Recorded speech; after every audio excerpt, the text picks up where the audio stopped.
السلام علیکم، welcome back to my اندر بلاگ۔ تو آج جی صبح صبح کا ٹائم ہے اور بچوں کو دیا ہے ناشتہ وغیرہ، اور اس کے بعد بچے ہو گئے اسکول کے لیے تیار۔ تو اب یہ جائیں گے اسکول، اور اسکول چھوڑنے کے بعد ان کو میں آئی واپس، اور واپس آتے ہوئے ہی میں نے پلان بنا لیا تھا کہ جاتے ہی لانڈری چلانی ہے، کیونکہ میں ٹوکری رکھ گئی تھی لانڈری کے سامنے کپڑوں والی کہ واپس آ کے اس کو چلاؤں گی۔ لیکن میں نے ایک اور پلان بنا لیا کہ موسم بہت ہی اچھا ہے، بہت ہی مزے کی دھوپ نکلی ہوئی ہے، تو کیوں نہ آج بچوں کے بسترے بھی اتار لوں۔ تو پھر میں جلدی سے آئی واپس آنے کے بعد سب سے پہلا کام ہوتا ہے شوز کوٹ اتارنا۔ تو شوز اتارے، کوٹ اتارا، اور پھر میں چلی گئی سیدھی لانڈری کے پاس۔ لانڈری پہ میں نے کپڑے پہلے ہی لا کے رکھے ہوئے تھے، ان کو میں نے ڈالا لانڈری میں۔ تو ابھی میں آپ کو تھوڑا سا باہر کا بھی دکھا دیتی ہوں کہ دیکھیں ماشاءاللہ سے کتنی مزے کی دھوپ نکلی ہوئی تھی، اور جیسے کہتے ہیں نا پنجابی میں کہ کھری دھوپ ہے، تو کھری دھوپ آج نکلی ہوئی تھی۔ اور جب بارش کے بعد دھوپ نکلتی ہے نا تو اس کا ایک اپنا ہی مزہ ہوتا ہے، اور یہاں پہ تو ایسے ہی دھوپ کبھی کبھی ملتی ہے اور بہت ہی اچھی لگتی ہے۔ آج ہوا بھی نہیں تھی، کیونکہ اگر ہوا ہوگی تو پھر سردی ہوتی ہے، پھر مزے کی دھوپ نہیں ہوتی۔ جی، تو باہر کا موسم تو میں نے آپ کو دکھا دیا۔ اب آتے ہیں اندر کچن کی طرف۔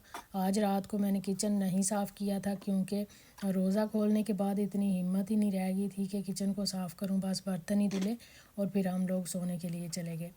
تو ویسے تو اگر کچن میں کام کرنا ہو تو عام طور پہ لوگ یہی کرتے ہیں کہ پہلے کام کر لیتے ہیں اور اس کے بعد سارا کچن جو ہے وہ بعد میں صاف کر لیتے ہیں۔ لیکن میرا یہ ہے کہ میں نے جب کچن میں کام کرنا ہوتا ہے تو اگر کچن گندا ہے تو پہلے میں اس کو صاف کرنے لگ جاتی ہوں، گھنٹہ ادھر لگا لیتی ہوں، اور جب صاف ہو جاتا ہے تو پھر اس کے بعد اس میں کھانا وغیرہ بناتی ہوں۔ تو کچن کو میں نے صاف کیا، پھر جا کے بسترے اتارے بچوں کے، اور اتنے میں لانڈری بھی رک گئی۔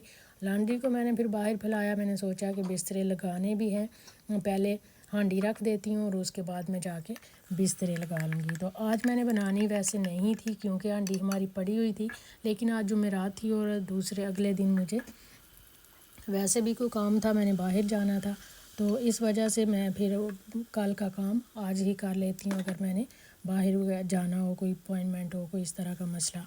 تو میں نے دالیں جو ہیں وہ بھگو کے رکھی ہوئی تھی، چنے کی دال، اور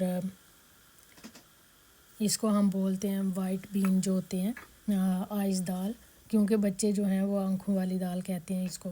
تو وہ میں نے بھگو کے رکھی ہوئی تھی، اس کے لیے میں نے چوپر میں ڈالے پیاز، لہسن، ادرک، ہری مرچیں، ٹماٹر، ان کو میں نے چوپ کیا، اور پھر میں نے ان کو بھون لیا۔ بھوننے کے بعد نمک مرچ ایڈ کی، اور مسالے میں تھوڑا سا پانی ایڈ کیا، اور اس کو تھوڑا سا پکا لیا۔ تھوڑا سا پانی ایڈ کرنے سے مسالہ جو ہے وہ اچھی طرح سے بھن جاتا ہے، اور پھر میں نے ڈال دی دال۔ دال کو میں نے بھوننا نہیں تھا، کیونکہ میں نے تھوڑی دیر کے لیے ہی بھگو کے رکھی تھی۔ اگر دال کو زیادہ بھون لیں تو پھر دال گلتی نہیں ہے، چاہے وہ چنے ہوں چاہے وہ دال ہو۔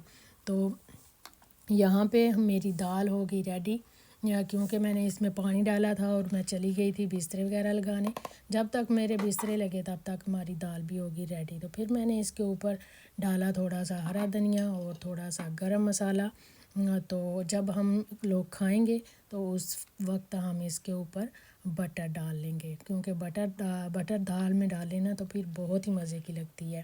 تو کس طرح کا لگا میرا آج کا یہ منی ولاگ، کمنٹ باکس میں لازمی بتائیے گا۔ اپنا ڈھیر سارا خیال رکھیے گا، دعا میں یاد رکھیے گا۔ اللہ حافظ۔